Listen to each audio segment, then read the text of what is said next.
مثال کے طور پہ شیعہ ماتم کرتے ہیں، بریلوی مزار پہ جاتے ہیں، اہل حدیث کسی درجے میں باطل کا ساتھ دیتے ہیں کہ حضرت معاویہ اور حضرت علی میں اس طریقے سے درجہ بندی اور تفریق نہیں کرتے جو کہ حق ہے، انتہا درجے کی ناانصافی ہے، یہ باطل کے پیچھے جانا ہے۔ قادیانی تو ہے ہی کافر، کیونکہ وہ تو مرزا غلام قادیانی کو نبی مانتے ہیں، چل جائے گا وہ قرآن بھی پڑھتے ہیں، قرآن کو بھی سچا مانتے ہیں، محمد صلی اللہ علیہ وسلم پہ ایمان رکھتے ہیں، لیکن مرزا غلام قادیانی کو وہ خصوصی حیثیت دیتے ہیں۔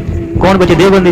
اب دیوبندیت کی اگر گمراہی دیکھی جائے تو وہ ان کی ایک کتاب ہے جو کہ میں سمجھتا ہوں اس سرے سے کوڑے میں پھینکنے کا، کوڑے میں نہیں چلے، کوڑا نہیں، کوئی سخت الفاظ ہو جاتے ہیں، اسے کسی سیف الماری میں رکھا ہونا چاہیے جس کا نام ہے فضائل و اعمال۔